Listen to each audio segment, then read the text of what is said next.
Well, I think that to answer a question like that, you need to compare yourself with other towns within the area, the years of experience that their employees have, and make sure that you're at least in the ballpark with them. I think that once that's been achieved, you look more within the current economic times. I just heard today that one of the big unions accepted 3-year pay freeze. So that indicates to you that now probably is not the time when raises would happen. And I think you need to be responsible and hope that you are attracting good employees that are going to stay at the job, make a career out of it, and be able to raise their family with that wage, but you definitely need to be within the current benchmark of your peers and neighbors. Okay, thank you. Mr. Steen? Josh, can you read that question again? Sure can.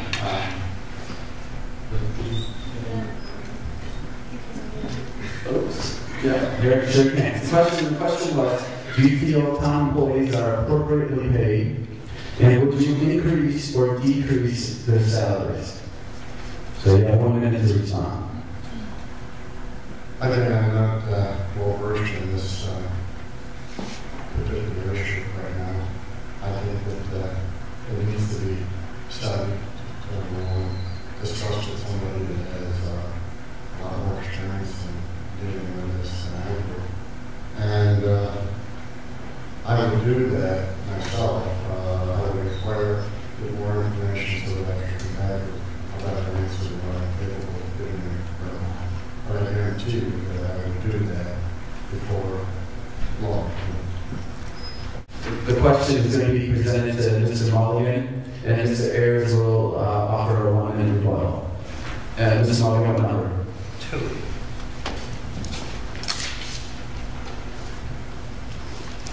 What do you think is a fair tax rate for property owners? That's a good question. These are good questions, folks. This was a great brainstorming session. There's no easy here and easy ones. You folks can come on in there waiting. Come on in.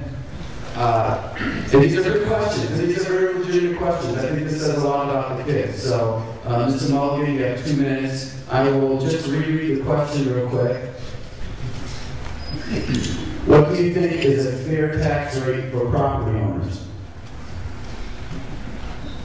Being as I am a rather large property owner in Avon, and we do pay a high tax rate, I'm not opposed to where we are today, given what we have to fund. We have schools to fund, we have roads to fund. My main concern is that we've got to control where we're going from here. If we don't hold the line on our tax rate, and I realize we are always in fiscal constraints, and we will always have those things to deal with, but we need to be able to hold the line at least within that 2% rate that the state is talking about. I think everybody here is already aware that we have way too high a tax rate as a state, but I think we can't all of a sudden pull the rug out from under everything and go back to where everybody would like it to be.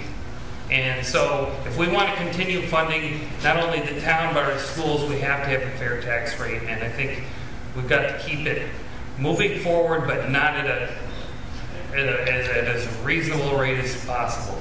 Services are kept off, or do we need to start cutting services to keep the tax levy to where it is today? I always had my year of rock salt going sky high. If rock salt would double in price, it's approximately $40 a ton today. If it doubled in price, it went to 80. Do we come up with extra money to fund what we're using per season for salt, or do we cut our salt runs down and do not have bare roads and maybe only salt twice in the day, once in the morning, once in the afternoon? But your tax rate is based more than just on the town tax. If there's a county tax, there's a village tax, and a school tax. This governing body only controls the town tax.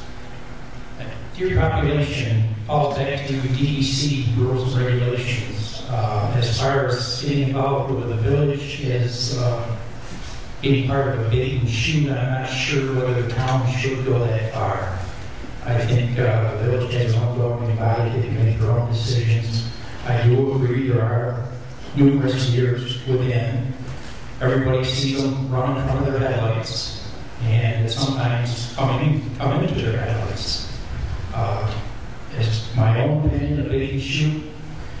That's one way to cut down the population, but I think if DEC had a little closer call on their party permits and no permits in the upcoming venison deer season, I think we could cut down on that problem without going as far as having a bait and shoot. As a victim of having hit a deer in the village, it is something that we do have a problem with. I believe that, I agree with Bob, I don't know how we can do this without having some kind of a DEC issue to deal with it. If we have a bait and shoot in the village, the deer will run to the town. If we do the same in the town, they'll run to the village. It doesn't, we obviously have to come up with a plan. But I think that it needs to be done within regulation. If we could issue more permits, that would be the easiest way to deal with it. So you would be, I take it as both candidates would be comfortable going to the DEC as representatives of Avon, and this is asking for more. That's what you're saying, more permits. Less. I think it's easier to deal with than trying to have a direct bait and shoot. Yes. Okay.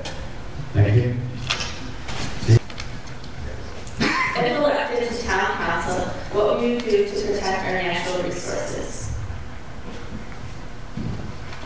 Do you need Basically, I'll continue to do what I've been doing for many years.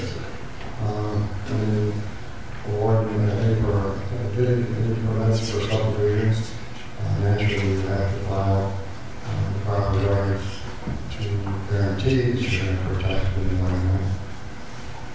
In a lot of ways, and it pleads the DEC. So I've been through that on several occasions with building permits, subdivision permits, and so on. And the big thing is if you start a project to make sure that you understand where your terrain is, you have proper maps, and that you have all the grades of the existing level, and make sure that you do have a place to protect it. If you don't, you're going to create a pond, a detention pond, or some means for the runoff so that it doesn't do any damage to somebody else's land or your land or anything.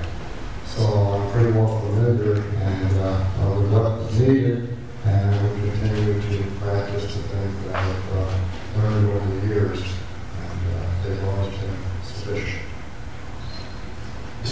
Well, fortunately, I don't think in general our natural resources are threatened, but with regard to what Mr. Steen said, I completely agree. My time on the planning board has enlightened me greatly as to the stormwater collection and drainage and all the parameters that fall within the code book, and even dealing with variance here and there, it's well founded. But I think the key is good code enforcement, good communication with the developer, but good code enforcement. Because without the code enforcement officer really going out there, sometimes the developer gets busy with other things or miscommunication and some engineering, and it's the code enforcement people that can really point that out before it's too late. Okay. There are, going through the 8, I don't know how you guys feel about these last two. It's up to you guys. It's up to those guys. Yeah? How's this going for everyone? Go for it. All right, so we'll just, you can stand up there together. Let both, this will be a duo here. A free-for-all. And since we'll go with the Democrats here, we'll do the first one and then we can do the rebuttal. How's that sound? All right, so this will be 2 minutes for Democrats and 1 minute rebuttal for Republicans. Oh boy. Based upon your past, how do you plan on separating your own self-interest for the better of the community? It's in print. I'm going to read that one more time. Based upon your past, How do you plan on separating your own self-interest for the better of the community? Start with the Democrats. So that's almost too easy for Jeff and I. We're the two farmers that put our land in the Conservancy. It cannot be developed. So therefore, any further infrastructure headed toward other places, it will not be heading toward our land. Jeff? As I said, we have nothing to gain. Personally, I have nothing to fear for what I've done on the planning board. I don't think that we've made any great mistakes. I think that we've had the best interest in Avon and going in the past as well as going forward, and I hope that we can continue to do that. John? Well, with all my experience working in the planning board, zoning board, code enforcement office, I think now that it's time for me to give back to the community the things that they have given me for several years. And in doing so, I don't have any interest, I don't have any agenda of my own. The only agenda I have is to make things better. And I think that I'm very capable of doing it.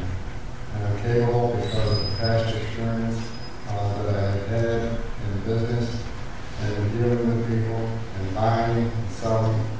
I feel as though I can do a great job for the community. Mr. Ayers. As far as my past, all of it's been highway superintendent. I've done a lot for the highway department for Avon. We relocated from where Genesee Valley Motors are in East Avon to currently on AR Road. Beautiful facility, it works very well for us. And as my outlook to the future, I continue to work on the same path to keep improving whatever can be improved for the people of Avon. Okay.